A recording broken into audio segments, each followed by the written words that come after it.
నా పుట్టినరోజుకి ఇంకా సరిగ్గా 4 రోజులుంది. ఆయన ఇంతవరకు కొత్త చీర కొననే లేదు.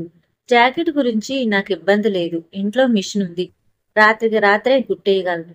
వారం రోజుల నుంచి ప్రయత్నిస్తున్నాను ఆయనకు గుర్తు చేద్దామని. వారం రోజుల నుంచి ఆయన ఆఫీస్ నుంచి ఇంటికి లేటుగా వస్తున్నారు. ఈ రోజు అలాగే చేశారు. ఉదయం అప్పుడు అడిగితే సరే అంటున్నారు. అది కాక అప్పుడు హడావుడి, టిఫిన్ చేయాలి, కాఫీ కలపాలి, వంట చేయాలి. ఆయనకు క్యారియర్ సర్దాలి. పిల్లల్ని రెడీ చేసి స్కూలుకి పంపాలి. సాయంత్రం అడుగుదామంటే ఆయన ఆలస్యంగా రావటం వల్ల కుదరటం లేదు. అన్నీ సర్దుకుని పడుకునేసరికి అలసట వల్ల వెంటనే నిద్ర పట్టేస్తుంది. ఏ రాత్రో మెలకువ దరిచేరినప్పుడే ధ్యాసే ఉండటం లేదు. అయినా మరీ ఇంత పీకల మీదకి వస్తుందనుకోలేదు. చూస్తుండగా రోజులు గడిచిపోతున్నాయి. ఆయనలో చలనం ఉండటం లేదు. నేనెప్పుడూ తిథుల ప్రకారమే నా పుట్టినరోజు జరుపుకుంటాను. ఈసారి అది నెలాఖరులో వచ్చింది. ఈ నెల ఆరంభంలో అనుకోకుండా వారి ఇంటికి కాస్త ఎక్కువ డబ్బు పంపాల్సి వచ్చింది. పిల్లల స్కూల్లో ఏదో డొనేషన్ అంటూ ఇద్దరికి కలిపి రూ. 50 దాకా ఇచ్చారు. గత మాసం కరెంటు బిల్లు ఏ కారణం వల్లనో రాలేదు. 2 నెలలది కలిపి ఈ నెల కట్టాల్సి వచ్చింది. ఇందులో ఓ ప్రాణమిత్రుడు డబ్బులు అడిగితే అప్పు కూడా ఇచ్చాడాయన. వీటన్నిటికీ తోడు మా ఎదురింటి ఆవిడ తన పుట్టినరోజుకో చీర కొనుక్కుంది. దాని ఖరీదు 2000 రూపాయలు. అందువల్ల నేను అంతకంటే కాస్త ఎక్కువ పెట్టి కొనాలి. ఇంతవరకు నా చీర ఏది ఆవిడ చీర ఖరీదుకు తక్కువ కాలేదు. అయినా ఆవిడ సాధారణంగా తక్కువ రకం చీరలే కడుతుంది. నా దురదృష్టం కొద్దీ ఈసారి కాస్త ఖరీదైన చీర కొనుక్కుంది.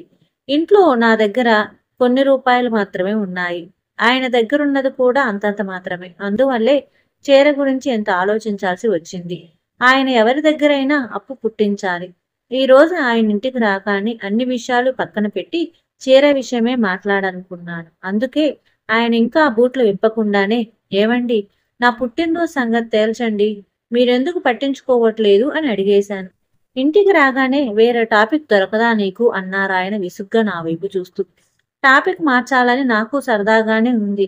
మీరే నన్ను ఏం పట్టించుకోవట్లేదు అన్నాను.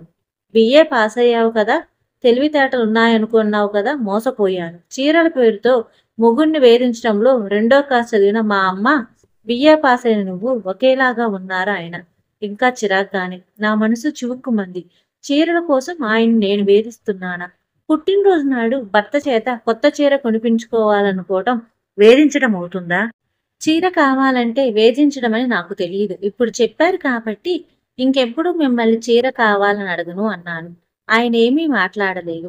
ఆ మౌనం నా బాధను పెంచింది. నా బాధ కోపంగా కూడా మారింది.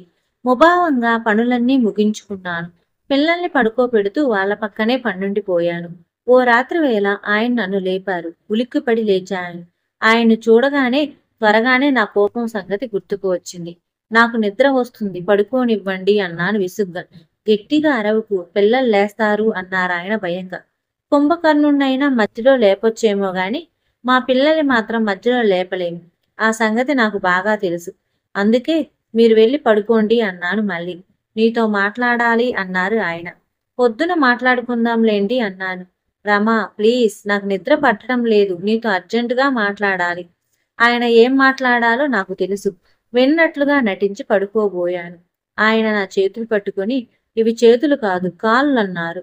ఇప్పుడులాగే అంటారు. చీరల పేరు చెప్పగానే మిమ్మల్ని వేధించేదాన్ని, చదువున్నా సంస్కారం లేనిదాన్ని అని అంటారు. నాతో మీకెందుకులేండి, నా మాట నన్ను పడుకోనివ్వండి అన్నాను. ఓహో, నువ్వింకా ఆ మాటలు మర్చిపోలేదా రమా? నేను మూర్ఖుణ్ణి. నీలాంటి దేవతను అలాంటి మాటలు ఎలా అనగలిగానో నాకు తెలియదు.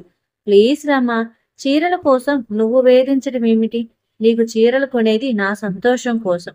ఆ విషయమై నీతో కొన్ని మాటలు మాట్లాడాలి. ప్లీజ్ వస్తావు కదా అన్నారాయన. నేను లేచి ఆయనతోనే మా గదికి వెళ్ళాను. ఆయన తన్ను తాను తిట్టుకున్నారు. నన్ను ఆకాశానికి ఎత్తేశారు. రేపు ఆఫీస్ మానేసి చీర కోసం అప్పు వేటకు బయలుదేరతాను. డబ్బు దొరకగానే ఇద్దరం షాపింగ్కి తిరుగుదాం, సరేనా అని అంటాడు. సమయం అనుకూలంగా ఉండటంతో ఆయన ప్రవర్తనకు నా మనసెలా గాయపడిందో వివరించి చెప్పాను. అప్పటికప్పుడు ఎన్నో షరతులు విధించాను. ఆయన తన తప్పులన్నీ ఒప్పేసుకున్నారు. నా షరతులన్నిటికీ అంగీకరించాడు. మరునాడు ఆఫీస్కి వెళ్ళేటప్పుడు, రమా, ఆఫీస్కి వెళ్ళి నేను డబ్బు కోసమే ప్రయత్నిస్తాను. డబ్బు దొరకగానే సెలవు పెట్టి ఇంటికి వచ్చేస్తాను అన్నారు. నాకు ఎంతో సంతోషం వేసింది. ఆయన చీర విషయం ఇంకా మర్చిపోలేదు. మధ్యాహ్నం తీరుబడి సమయంలో ఒక నవల చదువుతున్నాను. అది ఒక వేశ్య కథ. కథానాయకుడికి భారీగా ఉన్న వేశ్య వలలో పడతాడు. ఒకసారి వేశ్య ముత్యాల హారం కొనుక్కోవాలనుకుంటుంది. కథానాయకుడు డబ్బు లేదంటాడు. వేశ్య అతనితో మాట్లాడటం మానేస్తుంది. దరిదాపులకు కూడా రానివ్వదు. కథానాయకుడు తనకున్న ముఖ్యమైన పనులన్నీ వదిలిపెట్టి ఆ విషయమై ప్రయత్నించి ముత్యాల హారం కొని అభిమతానాన్ని మళ్ళీ సంపాదిస్తాడు. ఇది చదవగానే హఠాత్తుగా ఆ వేశ్యకి నాకు ఏముంది తేడా అనిపించింది. రాత్రి నేను చేసిందేమిటి?